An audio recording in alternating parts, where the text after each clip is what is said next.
distância não pode adiar os seus sonhos. É pra entender que o agora chegou pra gente se reinventar. Com atitude nos olhos, erguer a cabeça e continuar.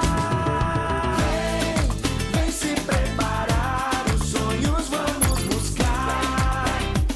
A gente quer aprender e seguir adiante. Centro Universitário Aparício Carvalho Finck Faculdade Metropolitana. O seu sonho tem que continuar.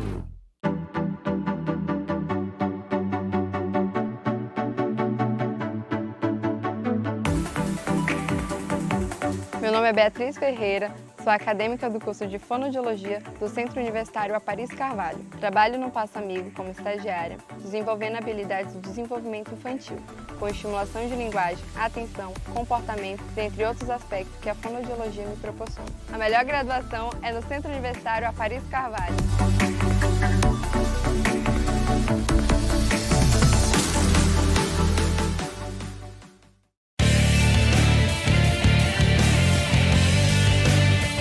Sou o professor Rogério Rocha, sou coordenador do curso de farmácia do Centro Universitário Aparício Carvalho. O curso de farmácia do Centro Universitário Aparício Carvalho possui diferencial de mercado. O nosso curso contempla vários campos de atuação da profissão farmacêutica, que vai desde a farmácia comunitária, farmácia magistral, farmácia hospitalar, área de nutrição e um diferencial que só o nosso centro universitário tem, que é tanto a análise clínica na área de patologia veterinária e o cuidado com o medicamento da área veterinária. Então você que quer se tornar um profissional farmacêutico diferenciado no mercado, vem para a FIM. Toda a estrutura que você precisa tem na FIM.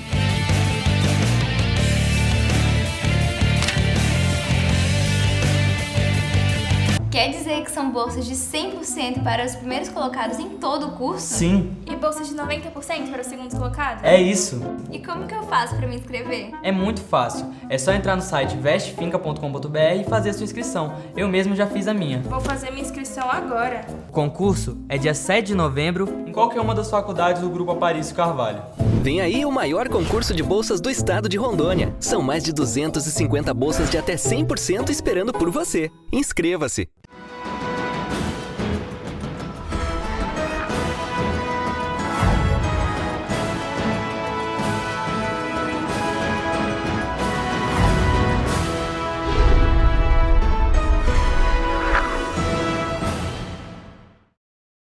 No ar mais um programa Sala de Opinião. E aqui recebendo novamente João Paulo Viana.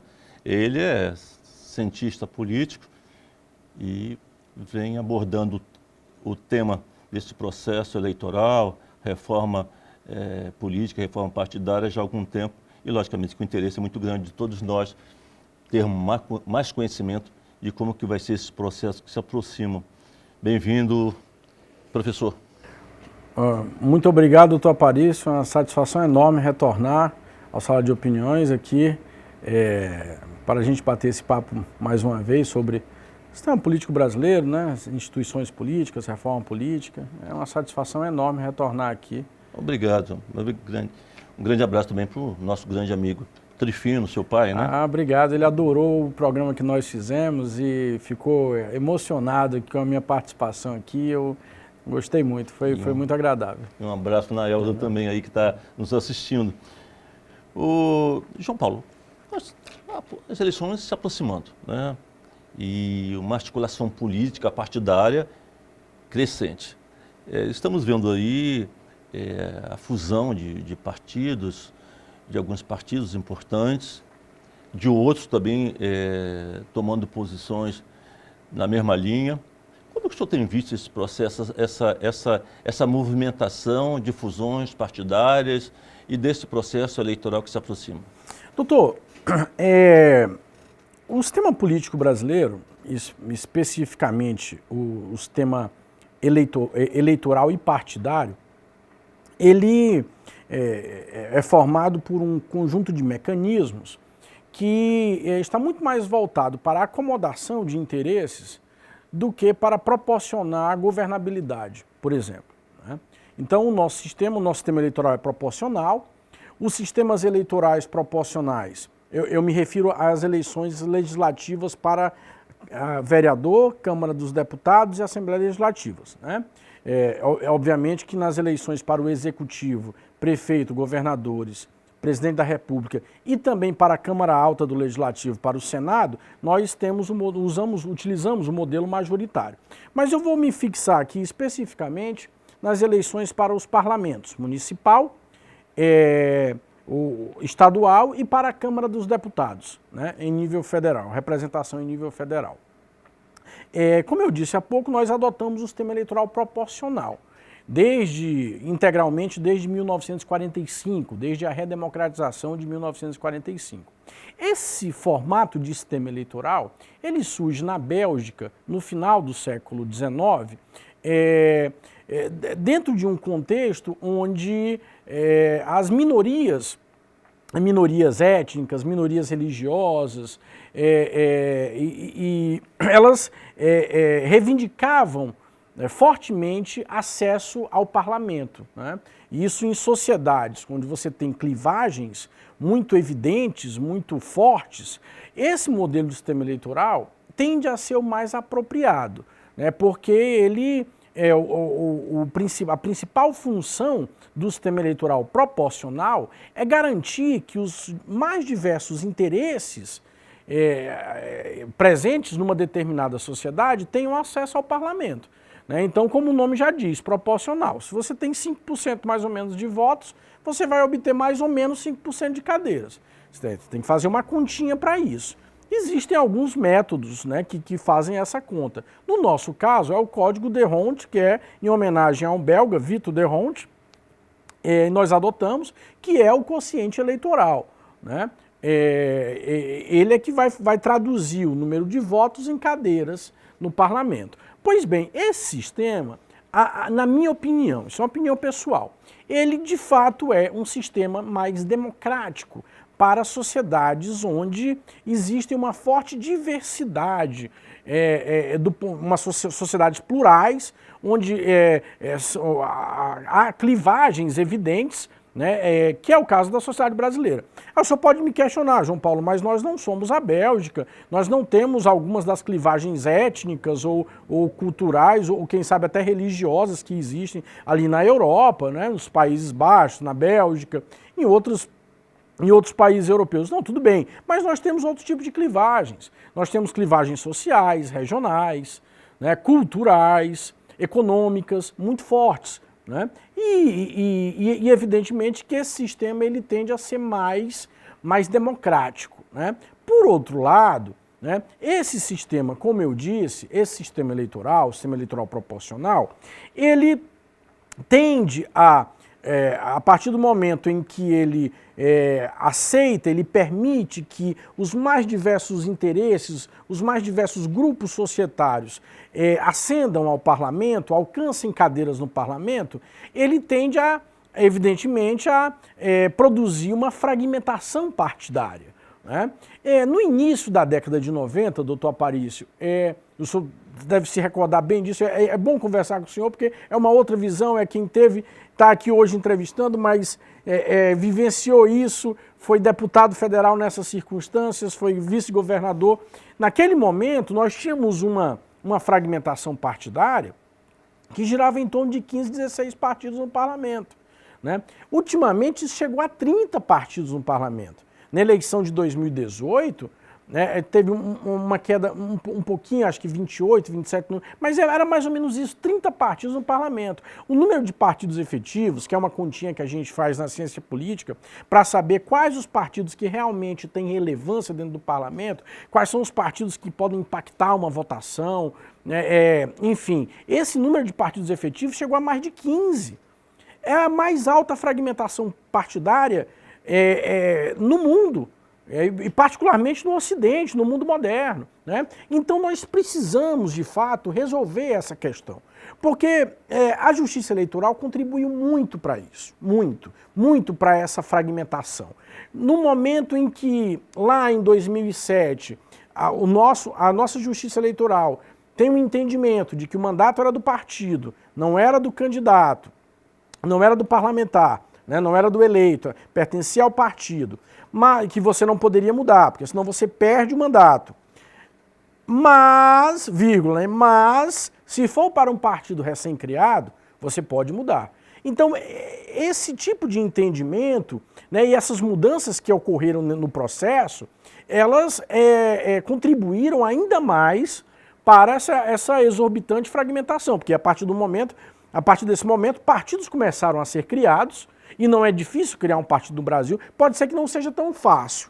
Bolsonaro não conseguiu criar o Aliança Brasil, né? Mas também não é tão difícil. Você precisa do 0,2% do número de assinaturas dos últimos eleitores, né, da eleição para deputado federal. Até um dia desse, mais ou menos, era em média de 500 mil assinaturas, dividido em 9 estados, com pelo menos um terço, é mais ou menos essa a conta, né, para se criar um partido. Mas o problema, doutor Aparício, não é esse número de partidos registrados no TSE. O problema é esse exorbitante número de partidos representados no Congresso Nacional, nas Assembleias Legislativas e nas Câmaras de Vereadores, né? Nos Estados Unidos tem dezenas e dezenas de partidos registrados. Mas dentro do parlamento, pelo voto ser majoritário, e pelo formato do voto majoritário, né, pelo formato do financiamento de campanhas, praticamente há duas grandes forças políticas que são democratas e republicanos. Então, assim, hoje no Brasil, o que eu posso dizer? A fragmentação ela é um resultado do nosso sistema eleitoral e da diversidade que marca a sociedade brasileira. É uma consequência direta disso. Mas essa enorme fragmentação, ela já é, em larga medida, uma consequência das regras eleitorais e do papel que a Justiça Eleitoral exerceu nos últimos anos, né? Eu queria só acrescentar um outro ponto, que aí eu chegaria na pergunta do senhor. Eu achei importante falar isso para poder explicar um pouco esse nosso exorbitante número de partidos, que é a representação, a crise da representação política que nós temos no mundo. Isso, sem dúvida alguma, contribui, né, para que haja um descrédito maior dos partidos na sociedade, haja um aumento maior do personalismo político e, consequentemente, da fragmentação partidária. Então, acho que esses três fatores, né, primeiro, naturalmente, a diversidade, a pluralidade de interesses que marca a sociedade brasileira, que inevitavelmente levaria a um sistema fragmentado, na sua essência, né?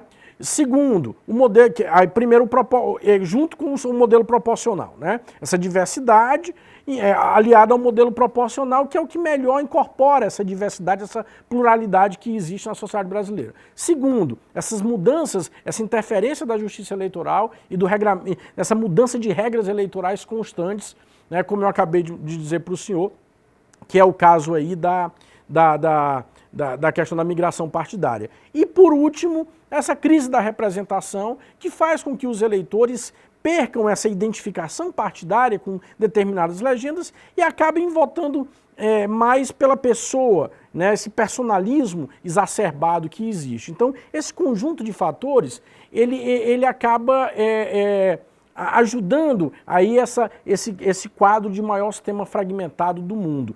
Há mecanismos para conter isso. E a gente vai falar sobre isso depois. Doutor, logicamente eu não quero que o senhor responda agora, mas é interessante uma observação que eu gostaria que o senhor fizesse após o nosso intervalo, é com relação, por exemplo, o DEM, né? Ele está procurando fazer a união junto com o PSL. O que tem? Quem é o DEM e quem é o PSL em termos de ações, de projetos, de projetos do Brasil? Vamos fazer aqui um pequeno intervalo em sala de opinião e já voltamos.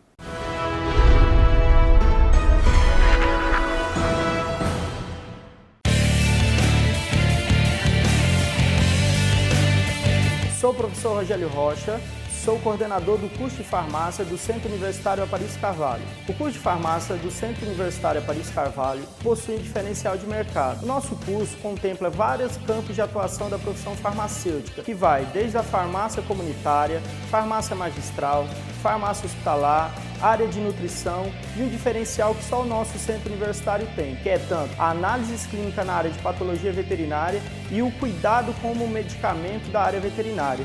Então você que quer se tornar um profissional farmacêutico diferenciado no mercado, vem para a FIM. Toda a estrutura que você precisa tem na FIM.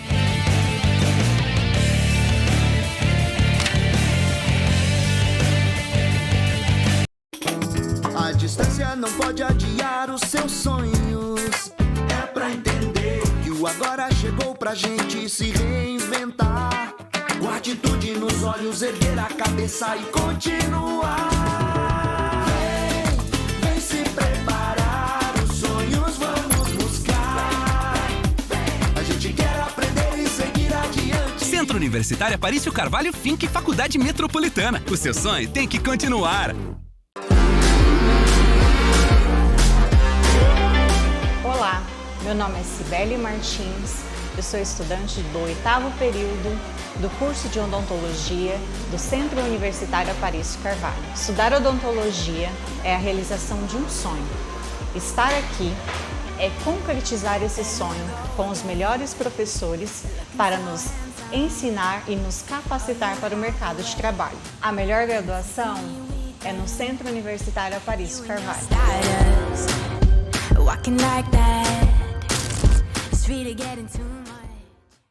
Quer dizer que são bolsas de 100% para os primeiros colocados em todo o curso? Sim, E bolsas de 90% para os segundos colocados? é isso.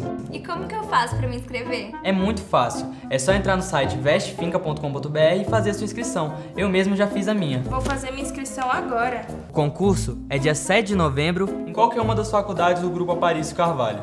Vem aí o maior concurso de bolsas do estado de Rondônia. São mais de 250 bolsas de até 100% esperando por você. Inscreva-se!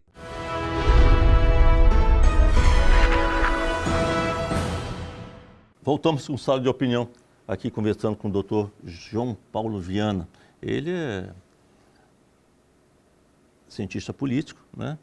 E vem fazendo um trabalho interessante, extraordinário, com relação a essas avaliações políticas em que ocorre no Brasil e aqui no estado de Rondônia. Tem uma atuação bastante e é doutor, né, em ciências políticas. Doutor em ciência política pela Unicamp. E professor da Universidade Federal de Rondônia. Doutor, nós fazíamos um questionamento antes do intervalo com relação a esse processo da coligação, né? Quem é o DEM, quem é o PSL, com que base,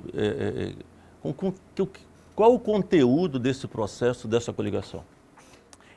Doutor, essa fusão que está ocorrendo entre o antigo PFL, atual DEM, e o PSL, partido que elegeu Jair Bolsonaro presidente da República, ela formará o maior partido da Câmara dos Deputados hoje, né, na atualidade brasileira. Né? Então, são partidos que, do ponto de vista ideológico, não tem muita diferença. São partidos de cunho liberal na economia, né? E, do ponto de vista dos costumes, duas legendas conservadoras. Eu posso dizer que o DEM é um partido histórico, né? Um partido que vem, se a gente buscar as origens, né, dos democratas, né, do antigo PFL, nós vamos, isso remonta ao regime militar brasileiro, ainda à Arena e posteriormente ao PDS, né? Durante a abertura democrática, em 1985, nós temos um momento onde, no Colégio Eleitoral de Tancredo, há uma cisão, né, um rompimento dentro do PDS entre as alas carlista e malufista. A ala ligada a Antônio Carlos Magalhães apoia Tancredo Neves e segue, funda o PFL, né, a Frente Liberal, o Partido da Frente Liberal, né? Enquanto a ala malufista fica no PDS. Há uma perda de um número bastante expressivo de deputados, inclusive aqui em Rondônia, né? Era toda a turma ligada ao Jorge Teixeira, né? Ali em 85, quando o Jorge Teixeira é destituído do cargo, inclusive, né? Com a posse do Sarney, o Ângelo Angelini acaba assumindo, o mandato do Teixeirão é abreviado, e grande parte daquelas lideranças do PDS, eleitas em 82 com o apoio do Teixeira, migram para o PFL. Né? Então, posteriormente, o Maluf muda, a sigla do Maluf acaba mudando, de PDS passa para PPR, depois PPB, e hoje é o atual PP. Né? Mas é naquele momento do Colégio Eleitoral de 85, no apogeu ali da abertura democrática, da transição democrática, melhor dizendo, né? A abertura começa em 79 com a anistia, mas a transição democrática em 85, né, naquele momento do Colégio Eleitoral, que o DEM vai ter ali as suas origens diretas a partir do racha no PDS, né? E a formação do PFL com Antônio Carlos Magalhães e outras lideranças, né? Aureliano Chaves, que inclusive é o candidato da legenda em 89, né? Então, assim, é um partido histórico, um partido que tem aí um partido de quadros, né? Um partido conservador, como eu disse, do ponto de vista dos costumes, liberal do ponto de vista econômico, é um partido que sempre apoiou reformas liberalizantes na economia brasileira, né? Esteve ao lado de Fernando Henrique Cardoso, foi fundamental na base de apoio do PSDB, deu ao Brasil durante 2 mandatos o vice-presidente, Marco Maciel, inclusive falecido, né, há pouco tempo, um grande político, diga-se de passagem, né? E, enfim, hoje liderado pelo ACM Neto, né, que mostrou força política, mostrou-se bastante expressivo dentro do partido, a ponto de expulsar praticamente Rodrigo Maia, né, ex-presidente da Câmara dos Deputados, saiu do PFL, né, após um racha, uma briga, né, um desentendimento político com o ACM Neto, né, e ele, que hoje se une ao Luciano Bivar. O PSL não tem digamos que esse caráter histórico do DEM, né? Não é um partido, nunca foi um partido, um grande partido do ponto de vista eleitoral, do ponto de vista de densidade eleitoral, de capilaridade eleitoral. Pelo contrário, era um pequeno partido, pegou de surpresa muitos analistas, inclusive no momento da eleição de 2018, quando Bolsonaro, sem tempo de TV, sem coligação expressiva, sem recursos de campanha, conseguiu, filiado ao PSL, a um partido nanico, né, um pequeno partido, vencer as eleições contrariando todas essas perspectivas. O que eu vejo, né, dentro da questão que o senhor indaga?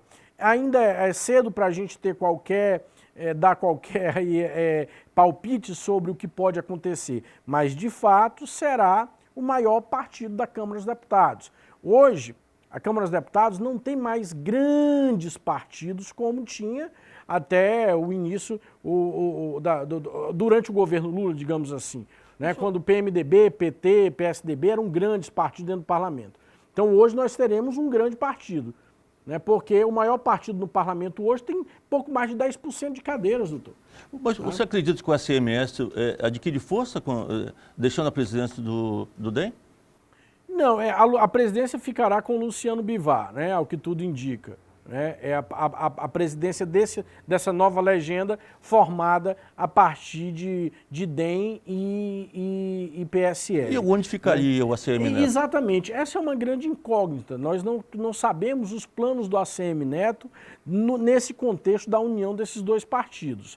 De fato, é muito estranho que ele aceite sair da presidência logo após a fusão, já que ele era presidente do DEM, e esse mesmo DEM que, durante a era Lula, quase morreu de inanição, digamos assim, né, que o Lula, como eu dizia para o senhor agora no intervalo que comentava com o senhor, né, o senhor recordava bem, o Lula chegou na minha opinião, um gravíssimo erro do ex-presidente Lula, de decretar a morte do DEM, dizer que nós temos que eliminar o DEM da política brasileira, né? E nós vimos que depois dessa guinada conservadora que o país deu com a eleição de Bolsonaro em 2018, o DEM voltou a ser um ator de grande relevância na política brasileira, né?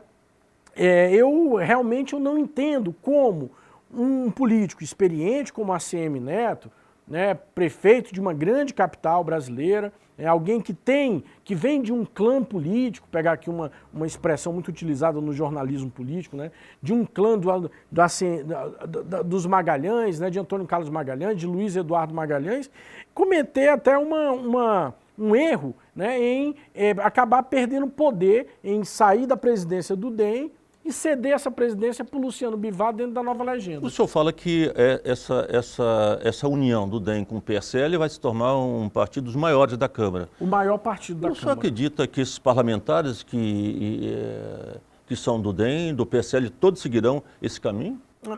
Não, evidentemente que nem todos seguirão, né? Mas a imensa maioria tende a ficar na legenda, eu acredito. Até porque, doutor, isso será fundamental para a questão dos recursos, né? Do fundo partidário. Né? Não dá para arriscar, né? TV não dá, exatamente, não. Muitas vezes até sai porque você busca a maximização dos seus interesses eleitorais, né? Oportunizar. Então, essa é foi durante muito tempo a principal razão porque se migrava de partido no Brasil. Às vezes você não tinha espaço numa legenda, e você, então, ia para um pequeno partido para você ter um acesso a uma candidatura majoritária, né? ter mais poderes dentro daquela legenda. Né? Mas, em um determinado momento, isso na segunda metade da década de 90, essa lógica ela passa a se confrontar com outra lógica, que é o que? Os partidos começam a aliciar a mudança de candidatos, a mudança de parlamentares, para eles obterem o quê? Maior tempo de rádio e TV, maiores acessos a recursos. Então, assim, sairão parlamentares, abandonarão essas legendas, esse novo partido? Certamente, mas eu acredito que a imensa maioria continuará justamente porque esse partido tende a ser a legenda de maior expressão no Congresso e, consequentemente, aquele que vai ter mais acesso a tempo de rádio, TV e recursos do fundo partidário. Esses recursos eles modificam de acordo com, lógico, o número dos parlamentares em cada partido. Exatamente. Já não, em que tempo que é recalculado isso? Agora me falha a memória, eu não estou recordando bem quando isso é recalculado, né? Mas não sei se é 1 ano ou 6 meses de eleição. Porque hoje tem uma mudança que é a janela partidária, né? Nós não tínhamos a janela partidária até bem pouco tempo atrás. Então, nesse momento da janela, é o momento onde se começa, digamos, o aliciamento, né, dos parlamentares por legendas para que eles migrem, né, dentro da legalidade, sem perder o mandato e, consequentemente, arregimentar aí mais força para ter maiores acessos. Mas, de fato, eu não me recordo bem quando que é especificamente essa exigência, o prazo. Vamos fazer aqui um pequeno intervalo em sala de opinião e já voltamos.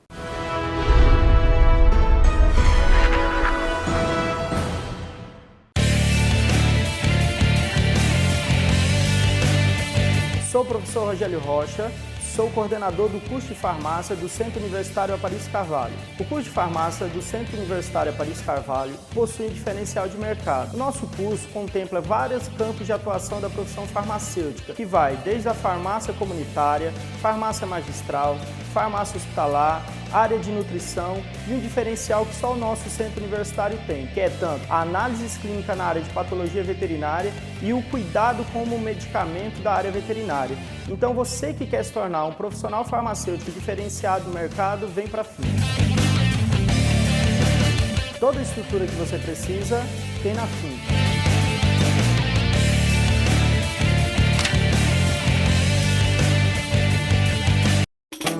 A distância não pode adiar os seus sonhos.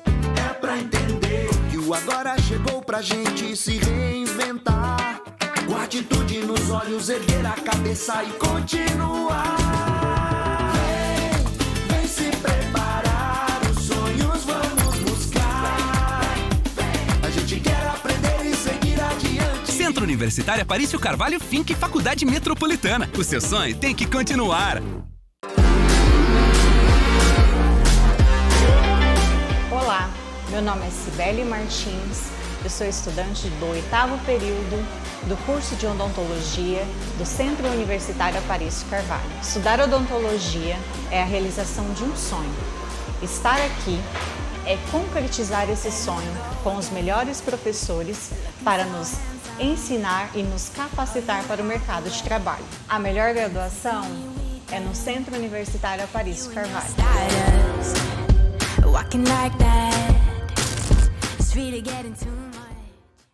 Quer dizer que são bolsas de 100% para os primeiros colocados em todo o curso? Sim, E bolsas de 90% para os segundos colocados? é isso. E como que eu faço para me inscrever? É muito fácil. É só entrar no site vestefinca.com.br e fazer a sua inscrição. Eu mesmo já fiz a minha. Vou fazer minha inscrição agora. O concurso é dia 7 de novembro em qualquer uma das faculdades do Grupo Aparício Carvalho. Vem aí o maior concurso de bolsas do estado de Rondônia. São mais de 250 bolsas de até 100% esperando por você. Inscreva-se!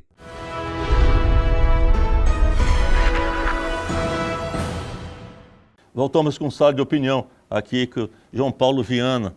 Ele é doutor em Ciências Políticas e professor aqui da Universidade Federal de Rondônia. Doutor, nós vamos ter uma polêmica muito grande no decorrer desse processo.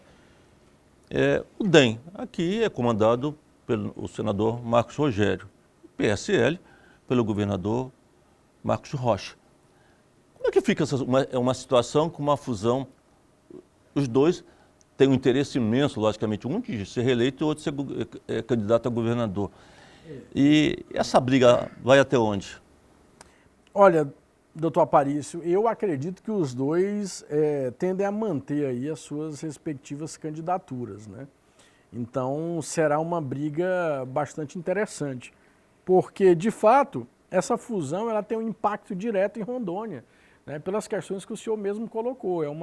Talvez seja um caso único nacional, ou bem atípico. E tem outro detalhe, né? Porque, segundo as declarações do ACM Neto, não será um partido em que seguirá efetivamente o presidente Bolsonaro. Não consegui entender. Justamente porque Bolsonaro, já há um rompimento grande com o Bolsonaro dentro do PSL. Isso é fato. Né? Alguns parlamentares, inclusive, deixaram a legenda, né, do PSL. No momento em que o presidente se retirou do partido, houve, inclusive, uma grande divisão ali entre o próprio Luciano Bivar, né, e a sua turma, e a ala mais ligada ao presidente da República. Um caso notório dessa mudança foi a Joyce Hasselmann, né, a parlamentar, a deputada federal, que migrou, se não me falha a memória, para o PSDB, agora bem recentemente. Né? Então, é bem difícil dizer o que vai acontecer. Até porque, imaginem só, nós temos aí dois candidatos, eu diria até um terceiro, um possível, na verdade pré-candidatos, né, ou possíveis candidatos, melhor falando, possíveis candidatos ao governo do estado de Rondônia, aliados a Bolsonaro. Nós teríamos aí o Marcos Rocha, o atual governador, o próprio Marcos Rogério, que é o defensor número 1 na CPI, né, e Ivo Cassol. Pode ser que tenha a sua candidatura deferida ou não. Também é um outro grande ator que nós não podemos desprezar. Mas especificamente essa questão partidária e dessa fusão dos dois partidos atinge diretamente Marcos Rocha e Marcos Rogério.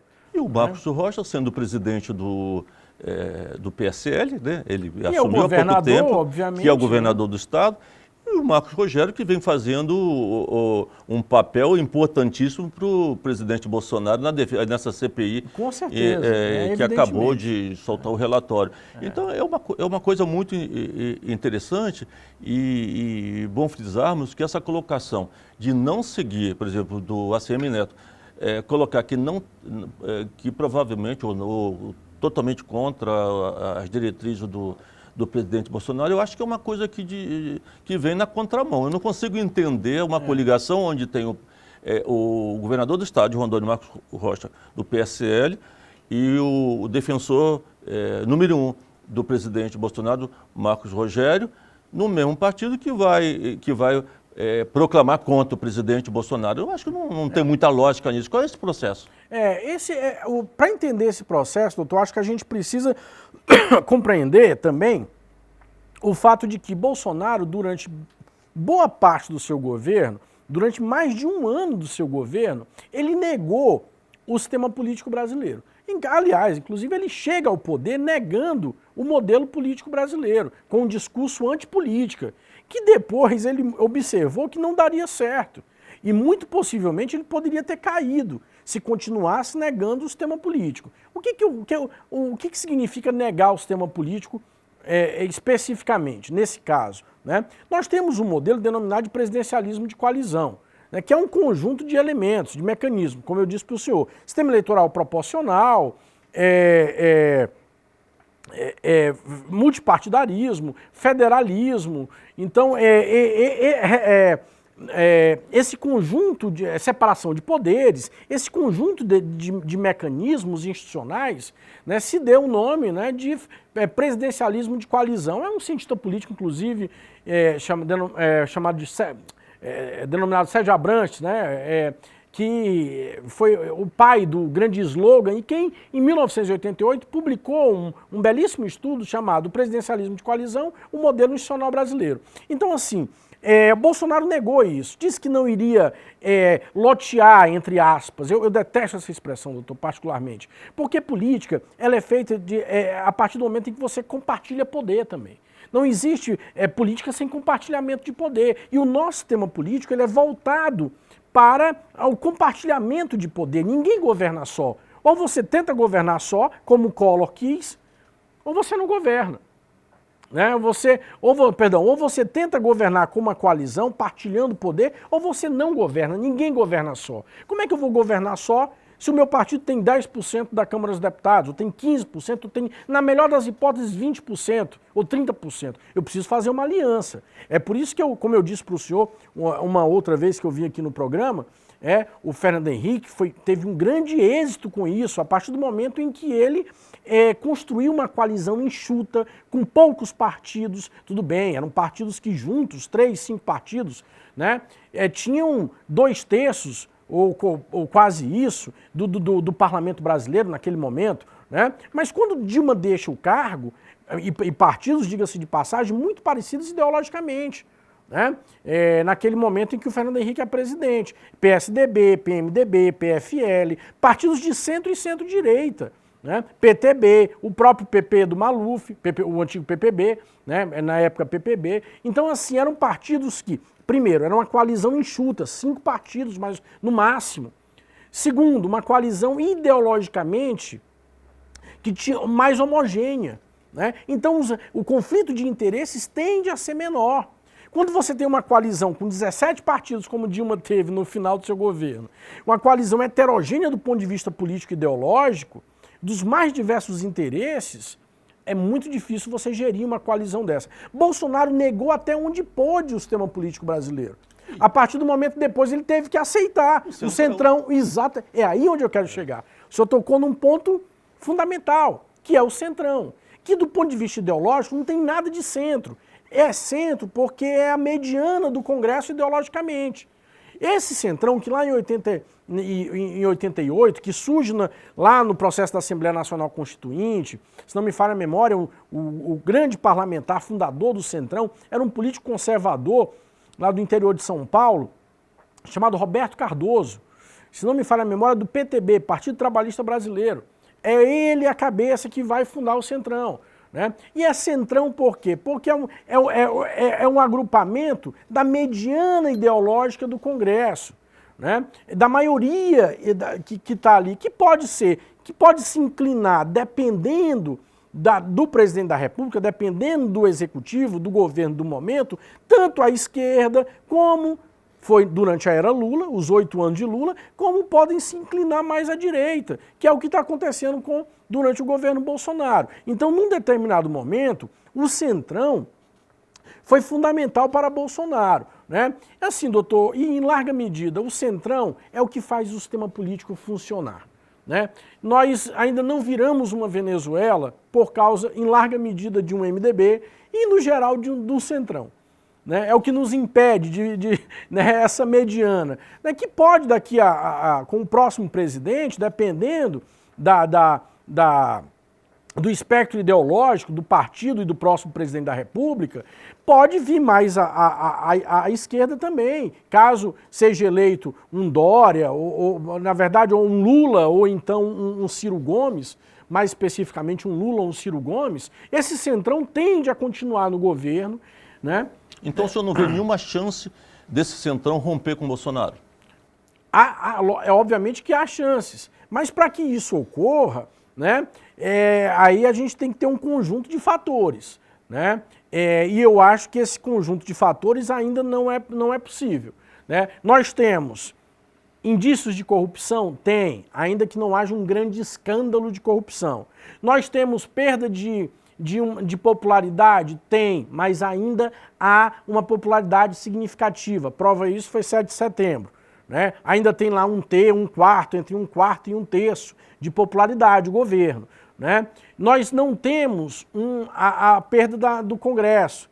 Nós temos uma grave crise econômica, por outro lado. Então, assim, eu hoje não acredito em impeachment.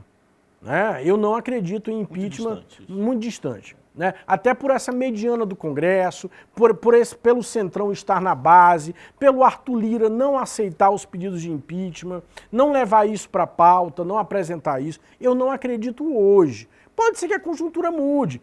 Hoje, melhor, ontem nós tivemos a apresentação do relatório da CPI, né, que agora vai à votação na próxima terça-feira. É um relatório que ele tem um impacto forte do ponto de vista político. Pode ser que não leve a impeachment. Né? Há outros mecanismos também, se a PGR negar, se omitir diante do relatório, talvez os parlamentares, a cúpula da CPI recorra ao Supremo. Né? Então, assim, eu acho que do ponto de vista político tem um impacto grande. Afinal de contas, o presidente está sendo ameaçado, né, de crime contra a humanidade. Está sendo acusado de crime contra a humanidade. São 9 tipificações penais. Então, assim, pode ser que haja um impacto político muito forte. Eu não acredito, porque hoje... Desgaste já houve. Porque desgaste está tendo, não há dúvida. O impacto político está aí. Em contrapartida, o que o governo fez? O governo fundou um programa, agora, que dá a continuidade ao Bolsa Família, que amplia do número de beneficiários, que amplia o valor para R$400. Né? No meio a uma crise econômica das maiores. Exatamente, dentro de um contexto. O programa é importante, mas ele tem claro viés eleitoreiro. Ele acaba, se não me falha a memória, em 31 de dezembro de 2022. Né? Pode ser que seja renovado, mas ele tem data específica. Né? Paulo Guedes já disse, vai furar o teto dos gastos. São 30 bilhões de reais. Então, o que fazer? A população, na realidade, se vê constantemente, a população está passando fome. Existe um problema, como já falamos, um bolsão de pobreza. Esse programa é um programa importante. Mas fundamental, nós não temos esse dinheiro. Mas o Brasil não tem esse dinheiro. E isso mexe diretamente com o dólar, com a bolsa, né? com os interesses externos, com os investidores. E o interessante é que uma solenidade, né, marcada, agendada, os convidados chegando e se cancela imediatamente porque a bolsa caiu, o dólar subiu, quer dizer, deu uma indigestão econômica geral. Né? E como proceder agora, a partir do momento tão difícil que estão vivendo. A sociedade vivendo com a pobreza e o país vivendo com a situação econômica. Não sei se você se recorda, mas no programa que nós fizemos, um programa que eu participei com o senhor anteriormente, eu começava com a frase do James Carville, que ele dizia, é a economia, estúpido. Né? Então, ou seja, é de fato a economia. Bolsonaro está hoje definhando, né, numa situação extremamente preocupante para o governo, do ponto de vista da opinião pública, do ponto de vista do apoio popular, ainda que haja pelo menos 1/4 de apoio ao presidente, mas isso diminuiu substancialmente e a rejeição aumentou exponencialmente, né, mas em larga medida, doutor Aparício, isso é resultado da situação econômica que nós vivemos hoje. Então o governo se vê sem saída. Ou se faz um programa emergencial para essa fatia da população, essa fatia enorme da população brasileira, ou então ele chega em 2022 e talvez nem seja candidato. Porque agora, primordialmente, ele precisa de um mandato. É importante dizer isso. As acusações na CPI, né, elas, no relatório, isso pode prejudicar Bolsonaro, pode inclusive ameaçar do ponto de vista até de prisão, se ele não tiver um mandato.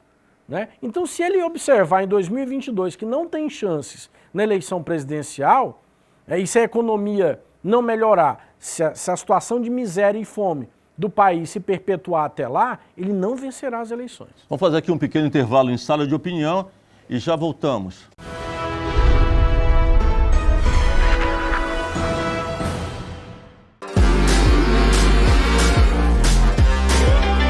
Olá, meu nome é Cibele Martins, eu sou estudante do 8º período do curso de odontologia do Centro Universitário Aparício Carvalho. Estudar odontologia é a realização de um sonho.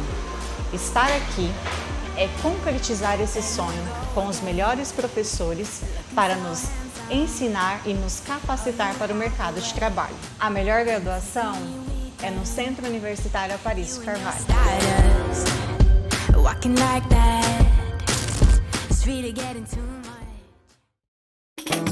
A distância não pode adiar os seus sonhos. É pra entender que o agora chegou pra gente se reinventar. Com atitude nos olhos, erguer a cabeça e continuar. Vem se preparar, os sonhos vamos buscar. A gente quer aprender e seguir adiante. Centro Universitário Aparício Carvalho Finck Faculdade Metropolitana. O seu sonho tem que continuar.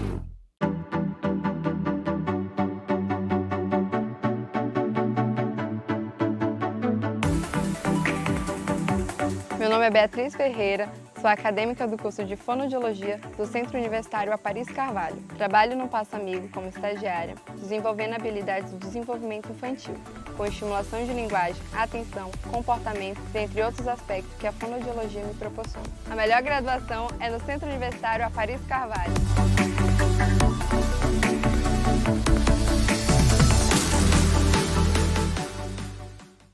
Quer dizer que são bolsas de 100% para os primeiros colocados em todo o curso? Sim. E bolsas de 90% para os segundos colocados? É isso.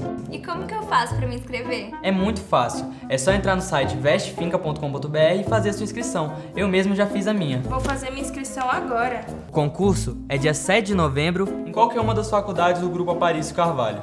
Vem aí o maior concurso de bolsas do estado de Rondônia. São mais de 250 bolsas de até 100% esperando por você. Inscreva-se!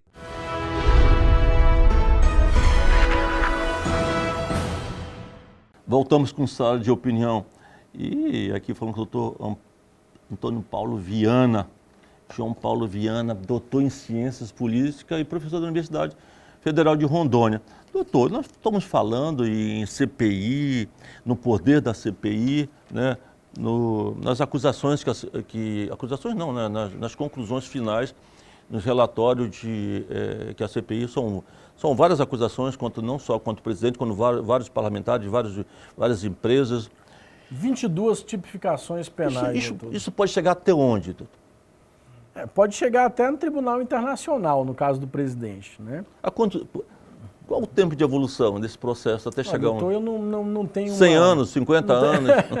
Não tenho uma ideia sobre isso específico, mas assim, o que a gente percebeu nesse final do trabalho da CPI é que,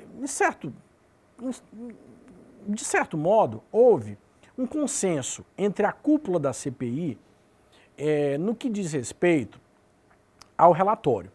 Havia algumas pequenas divergências e elas giravam em torno da questão do genocídio dos povos indígenas e homicídio, que eram duas tipificações penais que o relator queria imputar, né, pedir o indiciamento do presidente da República, também por isso, além dos nove tipos penais que ele pede o indiciamento do presidente, mas em relação a esses dois também.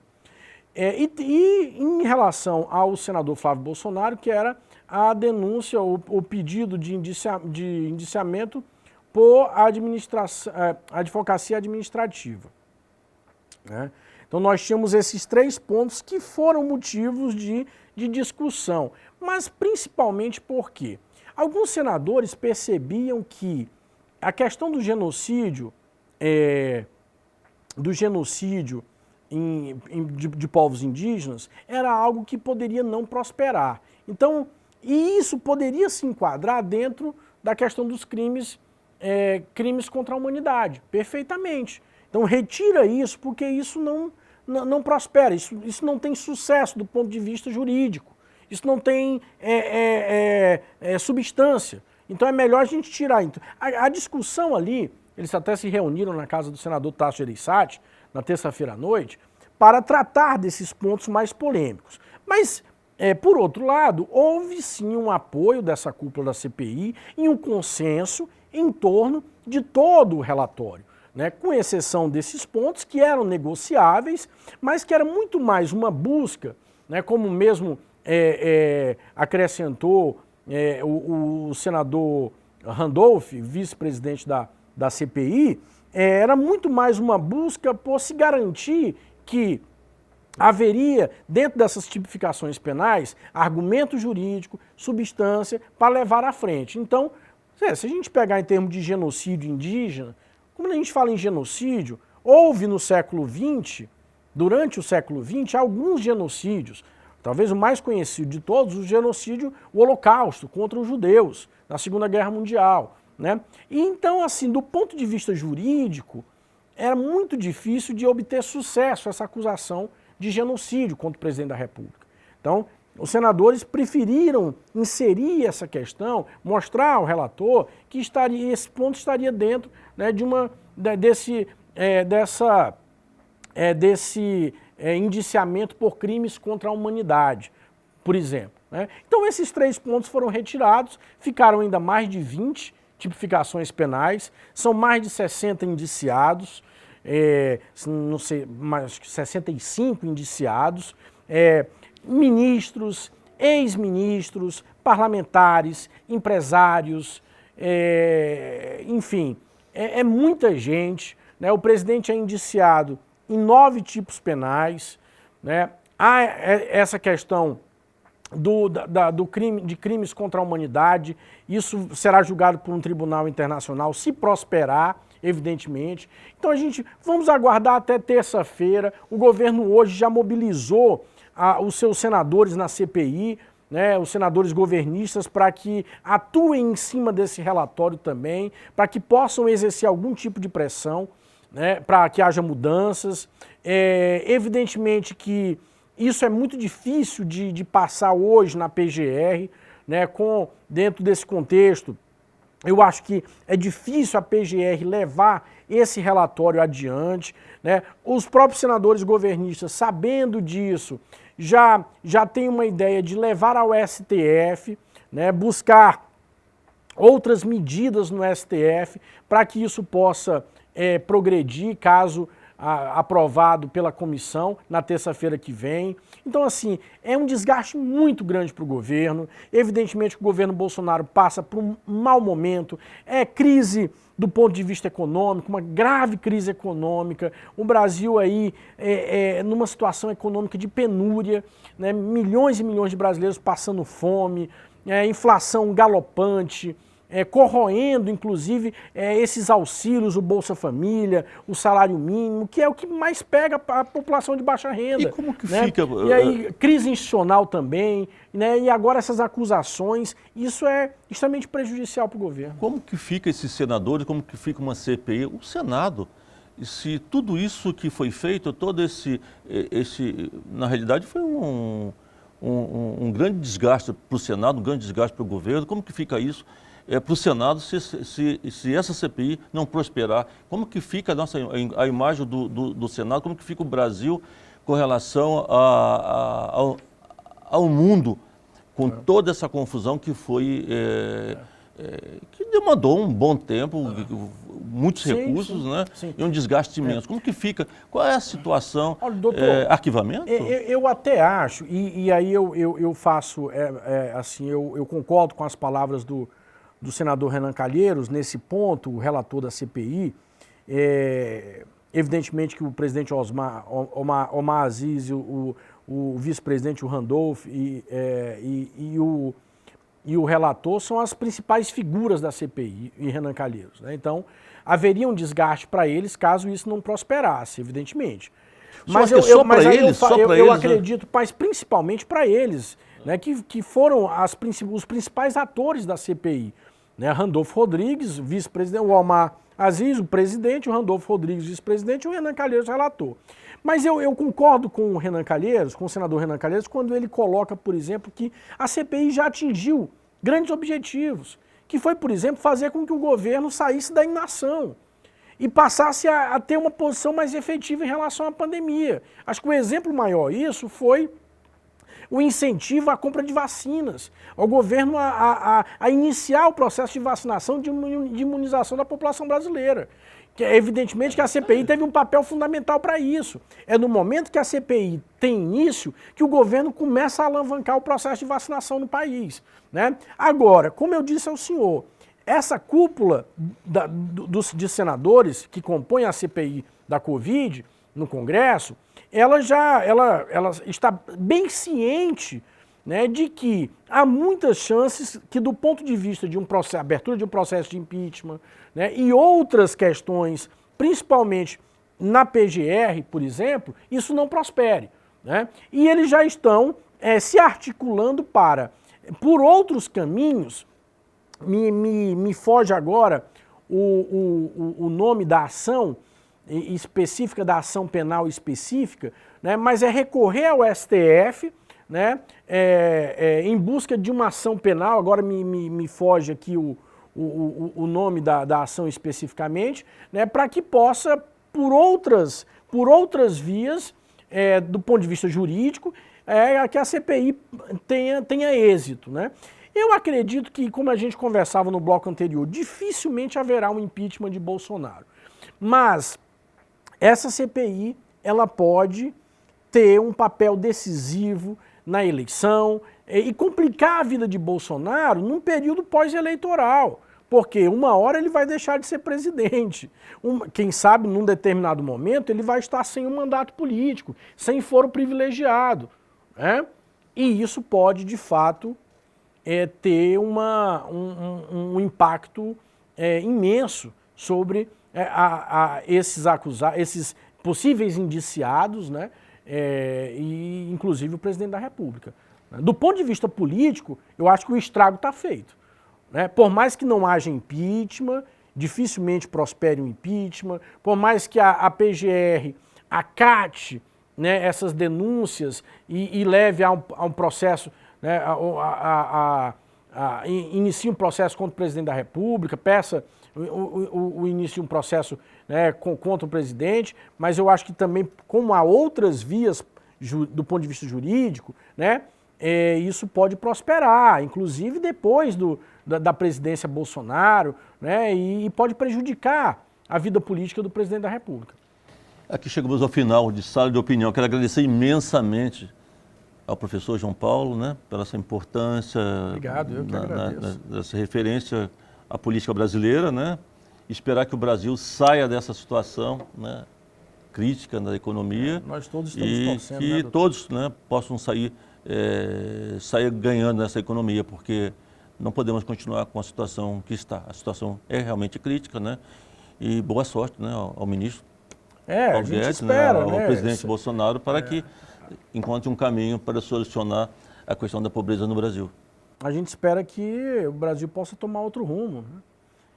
E, evidentemente, sair dessa crise econômica e dessa crise política que atinge a sociedade brasileira. Doutor, é uma enorme satisfação vir ao seu programa. Obrigado. E eu me coloco aqui sempre à disposição, sempre que o senhor convidar, estarei aqui presente. Muito obrigado. Lógico, não vai demorar muito, ele estará novamente conosco aqui conversando sobre política. E chegamos ao final. Um grande abraço a todos e até o próximo programa.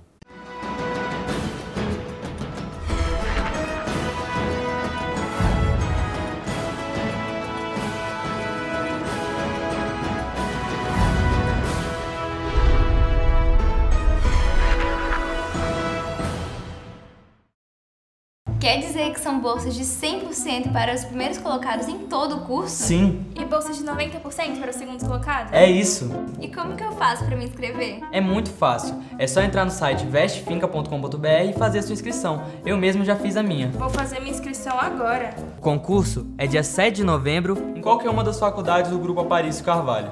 Vem aí o maior concurso de bolsas do estado de Rondônia. São mais de 250 bolsas de até 100% esperando por você. Inscreva-se!